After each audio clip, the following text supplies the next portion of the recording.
philanthropy? They always have a role. I mean, that's, if I think where innovation comes from, it comes from philanthropy. If I think how we at the Policy Institute have helped move the needle with stakeholders, it's because philanthropy is invested in us to be innovative and to think and to be bold. And hell, we're about to be bold on Tuesday. Nobody's done this calculator. And we wouldn't be able to do that without philanthropy. And then I think about in a community, like, let's not pilot new creative ways. We know how young children learn.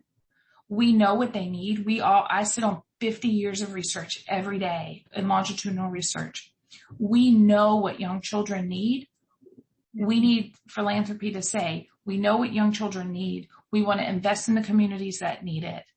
And this is what we're going to do. If I think about Wilson Foundation, they're going to be focusing on North Baton Rouge. Let's use evidence-based practices that we know that will help children and their families. We don't always have to have shiny and new, but we've got to invest deeply. And we've got to be able to track data. So that's the other thing I think philanthropy does, is they can really support data and evaluation of programming and use it as the mechanism of how we tweak all along the way, because that's hard for like a district or a provider to do. But philanthropy could help support a data system where we track and we know what young children are doing. In my happiest place, Cree, we would have a unified data system, not just at the state level, but the state and the locals would talk, and we're not losing kids like through a sieve. And we're not doing a screener here and a screener there and over there where we're wasting time, money, and resource. We would have a data system that would capture all that. And if you qualify for Medicaid, you wouldn't fill out something that qualifies you for WIC, CCAP, XYZ. It would be a unification of what you qualify for. And this is the bevy of what you qualify for based on. I like that. That would, if I can live long enough to see that would be something. I have just a few more. I wanted you to tell me what you think their role are. Higher education. It's next up on the list. I would say if we don't have a thriving higher ed system, we don't have a thriving society. And so the role of higher ed is, in the academic world, we're trained to do research, service, and education. So to teach, have service, and do all those things. And so, if I think of Southern or LSU or the community colleges, like, they're the petri dishes for our teachers to be trained, but they're also the people, bless you, they're also the people that can help us think about wraparound services. So not just focusing on the early care and education, but like, how do we look at the determinants of health to make sure families are supported?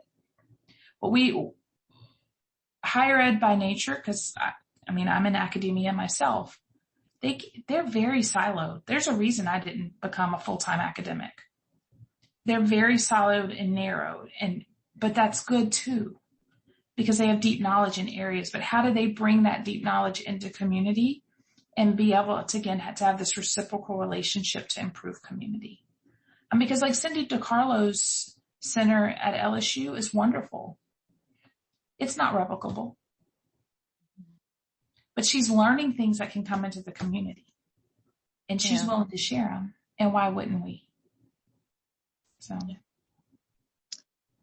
parents. Well, I feel about parents the same way I feel about providers. They need to be the stars.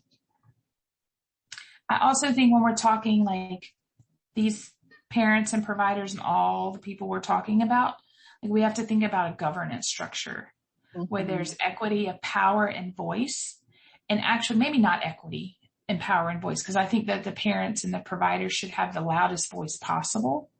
But how do we elevate and really support families and providers so that they know they can speak out without worrying about they're going to lose service, or they'll be, something will be held against them and they won't be able to be a part of a system anymore. But I think that governance structure, as we think about it at the state level too, is how do we really give power and voice and not just somebody be a token? And I think we do that a lot with parents and providers. Like, oh, they're in the room. But if they don't feel included and they don't feel like they have the power to challenge a Libby or a Cree, then what good is it? Mm-hmm. Yeah. Do you also see with parents, I mean, I feel like there's two big ends of the spectrum with parents. Some are really engaged and know what they want. Their child needs to be in an early learning center to gain all these things while I work. But then there's some that it's like, I don't really see why there's a need for them to be in a place where they're learning. I'm okay with them just I go to work and go sit at a babysitter or whatever. Like, do you think there's a educational need for parents to some capacity? Always. I always think that there's got to be, it's a parental engagement piece, and part of that engagement is education of them. But I also want to be deeply respectful that sometimes families choose not to do things because they had a bad experience. Mm-hmm. And I think that could be part of it. I also think that parental engagement doesn't have to look like what we think that it does, where you have to be at the school, in the childcare center all the time. Families operate very differently. We don't have traditional households anymore. And so if parental engagement is you respond to a text or you do XYZ, like, we have to count that as something. I was talking to a colleague this week and she was like, I think that when her children were young, she said, I think that the childcare provider was like, gosh, is my husband a single parent? You know, because there's all this judgment about norms that may not need to be there anymore. But I've never worked with a family that didn't want better for their children.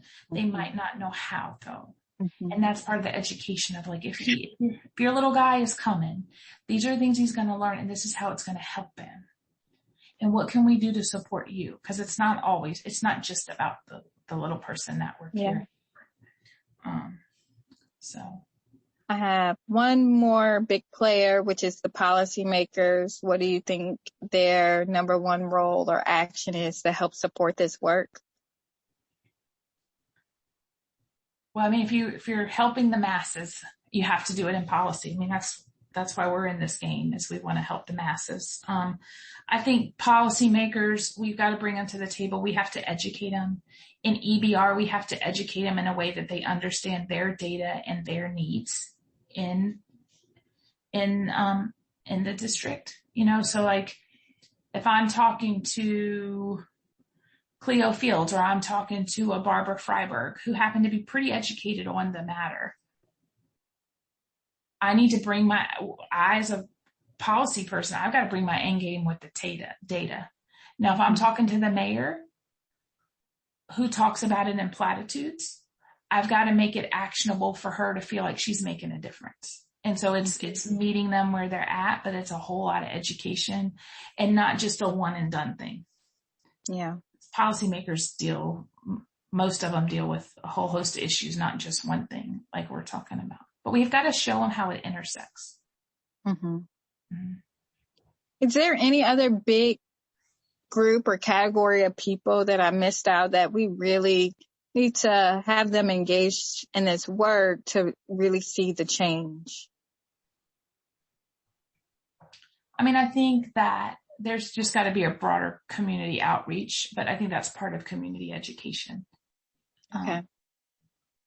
And so if you think about, we're thinking about it with our statewide plan that we're doing right now, like, what are the avenues to make the common person, whether they have children or not, to understand the vision we have for children in EBR?